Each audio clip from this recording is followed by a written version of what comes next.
নদী থেকে ছোট শিশু দুলালীকে গোসল করিয়ে বাড়িতে একা পাঠানোই যেন কাল ছিল দুলালীর জীবনে। কিছুক্ষণ পরে মা শাবনুর বাড়িতে এসে দরজা খুলেই দেখেন ঘরে মেয়ে দুলালীর দ্বিখণ্ডিত মরদেহ। সেই সংবাদে মিল্টন সমাদ্দারের বিরুদ্ধে অত্যন্ত গুরুতর কিছু অভিযোগ আনা হয়। মানবতার ফেরিওয়ালা মিল্টন সমাদ্দার গ্রেফতার হয়েছে, আর গ্রেফতার হওয়ার পর থেকে একের পর এক তার কিন্তু গোপন তথ্য বের হয়ে আসতেছে।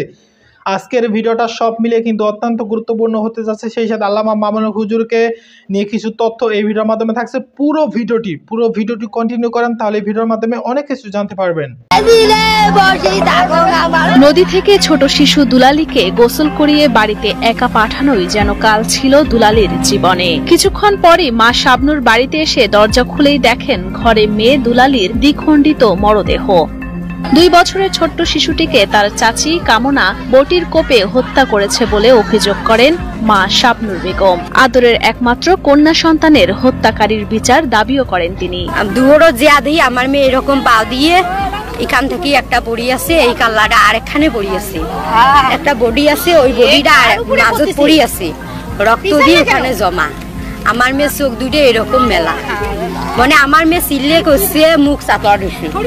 আমি বাড়ির থাকিও শুনি নাই। এখন আমি আমার নিজের চোখে আমি দেখতে চাই ওই মেয়ে আপনারা ফাঁসি দিয়ে মারবেন, আমি নিজের চোখে দেখবো। শাস্তি না চাই।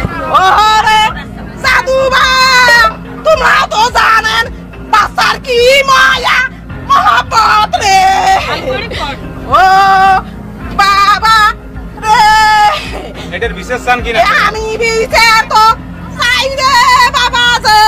30 এপ্রিল মঙ্গলবার দুপুরে নির্মম হত্যাকাণ্ডের ঘটনাটি ঘটেছে কুড়িগ্রাম সদরের পাঁচগাছি ইউনিয়নের মাস্টারপাড়া এলাকায়। নিহত দুলালী ওই গ্রামের দুলাল শাবনুর দম্পতির একমাত্র সন্তান। ছোট্ট শিশু দুলালীর এমন নৃশংস মৃত্যুতে বাড়ি জুড়ে এখন শুধুই স্বজনদের কান্নার আহাজারি। নিহত দুলালীর মা শাবনুর জানান, তার মেয়ে দুলালীকে নদীতে গোসল করিয়ে বাড়িতে পাঠিয়ে দেন তিনি। পরে বাড়িতে এসে মেয়ের কোনো সাড়া শব্দ না পেয়ে খোঁজাখুঁজির এক পর্যায়ে দেখেন ঘরের দরজা আটকানো। পরে ঘরের দরজা খুলে তিনি দেখতে পান মেয়ের রক্তমাখা দ্বিখণ্ডিত মরদেহ। এখন আপনারা যদি না করেন তাহলে আমার বিচার তো আমার করাই লাগবে। এখন আমার জীবন আমি শেষ করে দেব। আমার মেয়ের মৃত্যু আমি নিজের চোখে দেখছি, এই জীবন আমার থোয়াছেতে না থোয়াবা। এখন আপনারা কি বলবেন তাই আমাকে বলেন। স্থানীয়দের ভাষ্যমতে দুলালীর মায়ের চিৎকারে তাদের বাড়িতে গিয়ে ঘরের ভেতর দুলালীর দেহ থেকে মাথা বিচ্ছিন্ন মরদেহ দেখতে পান এবং মরদেহের পাশে একটি রক্তমাখা বটিও দেখতে পান। পরে পুলিশে খবর দেন তারা। ওখান থেকে আমরা মনে করছি বাড়িতে মনে আগুন ধরছে নাকি, এজন্য আসছি। তো ভাই স্পটে আসার পরে দেখি যে বাচ্চা মারা গেছে, ওর ধর একদিকে শরীর একদিকে। বিচার যাবো না, বিচার করা লাগবে ভালো বিচার। এই যেমন মারছে ওকে অমন মারা গেল। ওরে জাদু বাপের ঘর তোমাক মই কি কংলে, ও আল্লাহ রে মোর ভাস্তি আনিয়ে দিও ভালো করি মুই ছবি তুলিয়া দেবেন রে। পারিবারিক সূত্রে জানা যায়, ঘাতক কামনা দুলালের বড় ভাই সাইদুল ইসলামের স্ত্রী ও নিহত শিশুর আপন বড় চাচি। তবে কামনার পরিবার ও এলাকাবাসী জানায়, কামনা দীর্ঘদিন ধরে মানসিকভাবে অসুস্থ ছিলেন, তার চিকিৎসা চলছে। ঠিক কি কারণে শিশুটিকে হত্যা করা হয়েছে সে ব্যাপারে তাদের কাছ থেকে তাৎক্ষণিক কিছুই জানা যায়নি। ওই মহিলাও ফির আবার কিন্তু ভাই মানসিক ভারসাম্যহীন অনেকদিন থেকে রংপুরের ডাক্তার দেখায়। কারণ এটা তো একটা স্বাভাবিক মস্তিষ্কের লোভও না করতেও পারে। আর আমরা আসলে গ্রামবাসী, গ্রামের লোক মারামারি হলে হাইকা চাল হবে, এর বাইরে তো কিছু হয় না। আর একই বাড়িতে থাকে এরা, আমরা তো পাশের বাড়িতে থাকি। নির্মম এই মৃত্যুর ঘটনায় প্রাথমিকভাবে ঘাতক চাচি কামনাকে আটক করেছে পুলিশ। তবে ঘাতক মানসিক ভারসাম্যহীন কিনা তা পরীক্ষা নিরীক্ষার পর জানা যাবে এবং সেই অনুযায়ী তদন্ত সাপেক্ষে আইনানুগ ব্যবস্থা নেওয়া হবে বলে জানান অতিরিক্ত পুলিশ সুপার মোহাম্মদ রুহুল আমিন। অপরাধী তিনি মানসিকভাবে অসুস্থ কিনা এবং এর পিছনে, এই হত্যার পিছনে অন্য কোনো উদ্দেশ্য আছে কিনা প্রধান আলোচনার বিষয়। মিল্টন সমাদ্দারকে নিয়ে গণমাধ্যম প্রথম একটি বিস্তারিত প্রতিবেদন প্রকাশ করেছে, দৈনিক কালবেলা সংবাদটি প্রথম প্রকাশ করেছে। সেই সংবাদে মিল্টন সমাদ্দারের বিরুদ্ধে অত্যন্ত গুরুতর কিছু অভিযোগ আনা হয়েছে। সেই অভিযোগের পরিপ্রেক্ষিতে সামাজিক যোগাযোগ মাধ্যম মিল্টন সমাদ্দারকে নিয়ে, মিল্টন সংবাদের নিউজকে নিয়ে সয়লাভ হয়ে গেছে এবং গত রাতে মিল্টন সমাদ্দারকে ডিবি গ্রেপ্তার করেছে। গ্রেপ্তারের পরে এখন সেটা মিল্টন সমাদ্দারের সেই সংবাদ আরও ডালপালা মিলছে। এই কারণে তার বিরুদ্ধে যে গুরুতর অভিযোগগুলো আনা হয়েছে সেই অভিযোগগুলোর বিষয়ে নিজের থেকে জানার জন্যে গত 2 দিন ধরে ভাবছিলাম। তার বিরুদ্ধে যে অভিযোগ, বহুবিধ অভিযোগ আছে, কিন্তু সাধারণ মানুষের কাছে বা সামাজিক যোগাযোগ মাধ্যমে যে অভিযোগটি সবচেয়ে বেশি গুরুত্ব পেয়েছে সেটি হচ্ছে তিনি দরিদ্র অসহায় মানুষের কিডনি চুরি করে বিক্রি করেন বা কিডনি কেটে নিয়ে বিক্রি করেন, মানুষের অঙ্গ প্রত্যঙ্গ বিক্রি করেন, একজনের আরেকজনের কাছে অর্থাৎ বিত্তবানদের কাছে বিক্রি করেন। এর বাইরে জমি দখল, আত্মসাৎ, কবর, মৃত মানুষের কবর দেয়া নিয়ে অস্বচ্ছতা ইত্যাদি ইত্যাদি অভিযোগ তার বিরুদ্ধে আছে। এবং প্রথমেই বলে নেই যে মিল্টন সমাদ্দারের যে টেলিভিশনের সাক্ষাৎকারগুলো দেখলাম, সামাজিক যোগাযোগ মাধ্যমে সাক্ষাৎকারগুলো দেখলাম, সেটা দেখে ধারণা করার যথেষ্ট যৌক্তিক কারণ আছে যে লোকটা একটু 2 নম্বর টাইপের। যদিও সে কাজটা করছে মানবতার, অসহায় মানুষদের আশ্রয় দেয়ার, তো বোঝা যায় যে সেই অসহায় মানুষদের আশ্রয় দেয়া, মানুষের কাছ থেকে অর্থকরী সহায়তা পাওয়া, সেইগুলোতে অনেক অস্বচ্ছতা আছে, এটা বোঝা যায় তাকে দেখে।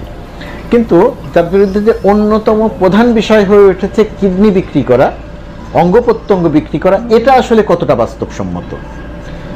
সাধারণ ধারণা থেকে আজকে সকালে আমি 4জন ডাক্তারের সঙ্গে কথা বলেছি। যেহেতু ডাক্তারদের অনুমতি নেইনি তাদেরটা কোট করব, সেই কারণে আমি তাদের নাম বলছি না। তারা সবাই বাংলাদেশের খুবই গুরুত্বপূর্ণ ডাক্তার এবং প্রথম সারির ডাক্তার। যদি নিজের বোঝার জন্য আমি তাদের সঙ্গে কথা বলেছি। তাদের মধ্যে একটি যে এই যে কিডনি বিক্রি করার যে ব্যাপারটা, 4জন ডাক্তারের 4জনই যেটা বললেন, এবং আমি নিজেও সেটা জানি, সেটি জানি এই কারণে যে কিছু কিডনি ট্রান্সপ্লান্ট করেছেন এরকম কিছু মানুষের সঙ্গে আমার যোগাযোগ আছে, পরিচয় আছে।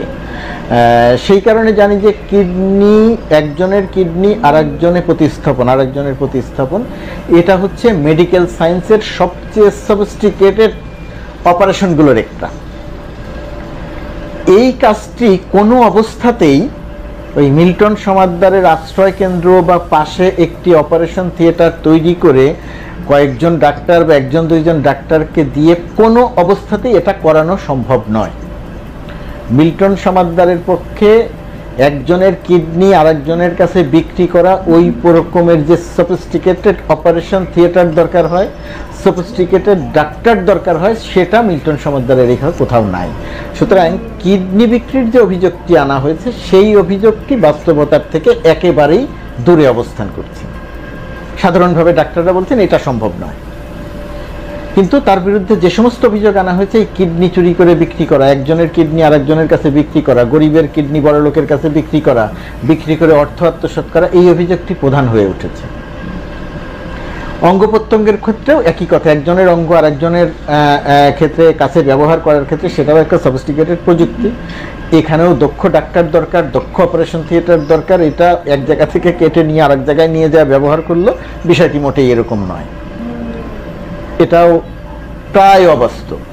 তার মানে হচ্ছে মিল্টন সমাদ্দারের বিরুদ্ধে যে অভিযোগগুলো আনা হচ্ছে বা সেই অভিযোগের সবচেয়ে বড়ভাবে যেটা সামাজিক যোগাযোগ মাধ্যমে ছড়িয়েছে, সেই অভিযোগটি প্রায় বাস্তবতা বিবর্জিত।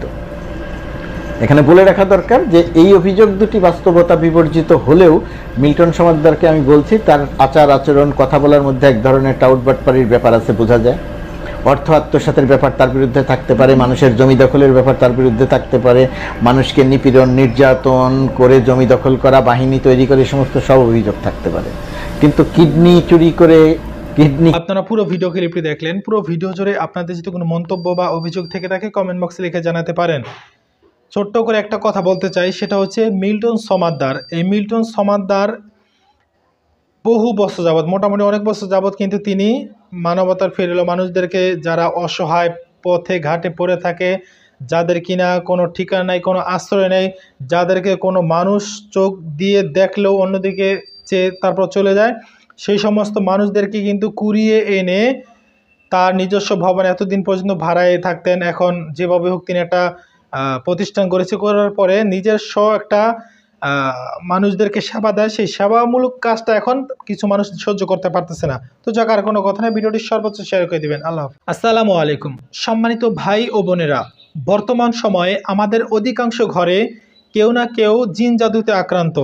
চিকিৎসা করাতে করাতে একেবারেই ক্লান্ত হয়ে গিয়েছি। কারণ হচ্ছে আমাদের সমাজে এমন কিছু অসাধু কবিরাজ আছে যারা কিনা রোগীর কাছ থেকে ধোকা দিয়ে বোকা বানিয়ে হাজার হাজার টাকা নিয়ে উধাও হয়ে যাচ্ছে বা নাম্বার ব্ল্যাকলিস্টে ফেলে দিচ্ছে। তাই প্রকৃত কবিরাজদের প্রতি রোগীর ভক্তি শ্রদ্ধা কমে গিয়েছে।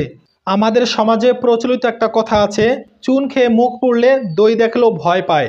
তাই আমি আপনাদেরকে অনুরোধ করে বলবো, যত কঠিন জিন জাদুতে আক্রান্ত হন না কেন, জীবনের শেষ চিকিৎসা মনে করে আল্লামা বেলাল হোসেন জাবির হুজুরের কাছে আসুন, সম্পূর্ণ কোরআন সুন্নাহ অনুযায়ী চিকিৎসা নিন। আল্লাহ চাহে তো সম্পূর্ণ সুস্থ হবেন ইনশাআল্লাহ। আল্লামা বেলাল হোসেন জাবির হুজুরের সাথে যোগাযোগ করার জন্য স্ক্রিনে নাম্বার দেওয়া হয়েছে, তারা স্ক্রিনের নাম্বার নিয়ে সরাসরি হুজুরের সাথে যোগাযোগ করুন এবং সুস্থ থাকুন। আল্লাহ হাফেজ।